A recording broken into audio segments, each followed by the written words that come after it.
Hey, this is Mark Henry, author of Dancing with Energy, Healing, Magic, and Mysticism, here to talk to you more about the occult and the paranormal. Well, today I'm going to be talking about the Shem Angels. So the title of this video is The Shem Angels Have Your Back. So what are the Shem Angels? Or should I say, who are the Shem Angels? But before I get into that, let me remind you to please subscribe and like. It helps with the YouTube algorithm for my videos. The second thing is, speaking of Shem Angels, I just posted a video about a week ago on Poyel. Poyel is a Shem Angel.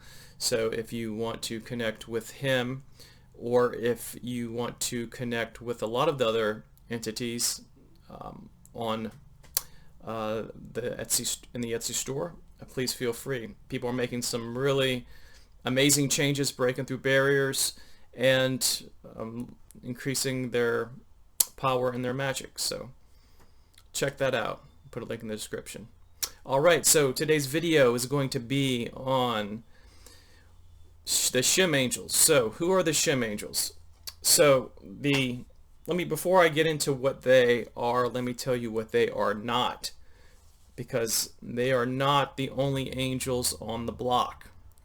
So typically, when we're talking about angels, especially in Christianity, we hear of choirs of angels, and there are 9 choirs or orders of angels with 3 different sections of 3. So I'll start by kind of just mentioning them from lowest to highest. So the lowest would be the angels, then there's the archangels, and then there is the principalities, the powers, virtues, dominions, thrones, then the cherubim and the seraphim being the highest. And each has their particular purpose in creation and in expressing God's will. So Shem refers to Shem Hamphorish, which means the 72 letters, or it could be sometimes called names of God. So literally what it means is the indescribable name, the ineffable name, the nameless name. And in the Kabbalah, the letters are kind of broken up into 72 to make the one name. So if one were to say the names, then one could potentially become omnipotent, omniscient, omnipresent, to have the ability to, as they say, create worlds and destroy worlds. Moses is said to have used the name in order to part the Red Sea. There have been accounts of people saying the name and going completely mad. So it's not considered anything to play with.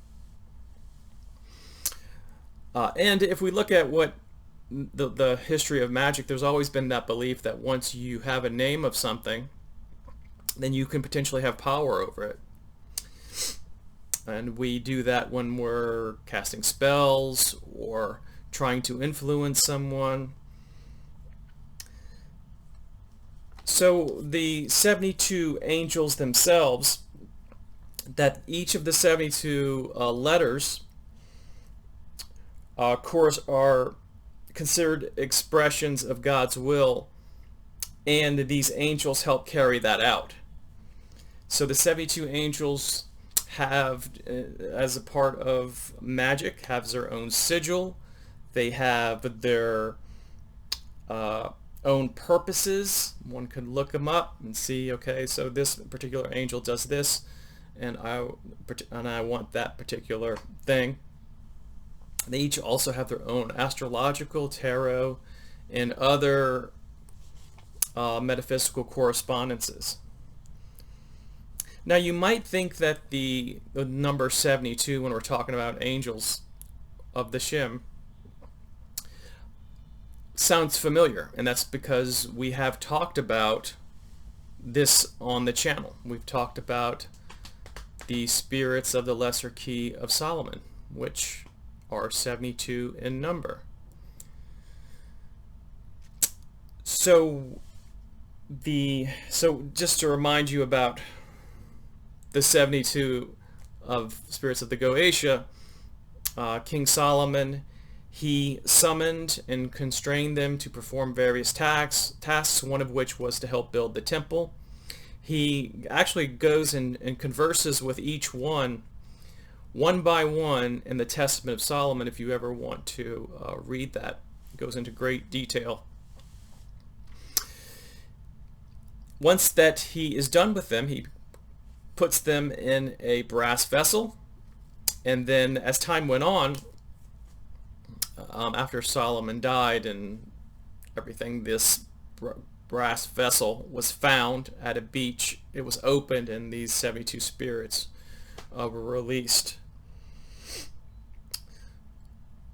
So when we're talking about the Shem angels and its relationship to the Goetic spirits, is that there is one assigned to each. So for, let's say, Dantalion, which is number 71, I believe, there is a Shem angel that it corresponds to him. So if you wanted to follow one particular tradition of Solomonic magic, you might call upon his correlate in order to constrain or supervise him when you're working with him.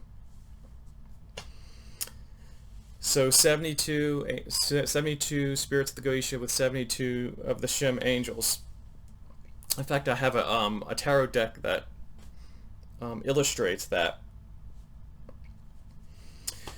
So one of the things that I like about this is kind of maybe an indirect comment, but I kind of like of the light and the dark side of this, how there is the darker spirits of the Goetia, and yet there is the Shem angels. So it's like daylight, night and shadow. And you find this in the Kabbalah too, because there'll be like Adam and Eve, which are on the lighter side, and then you'll have Samael and Lilith on the darker side in the Qliphoth. By the way, if you are interested in learning more about how to work with the Shem angels for magical purposes, this is a good place to start. This is 72 Angels of Magic by Damon Brand.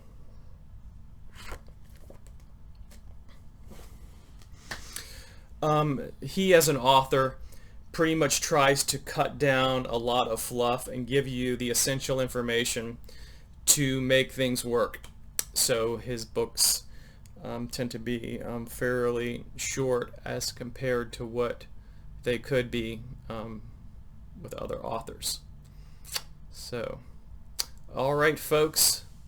So again, please subscribe and like. Check out the Etsy store if you want to acquire a spiritual connection with the Spirit. All right. Well, I will see you in a future video. Talk to you later. Bye-bye.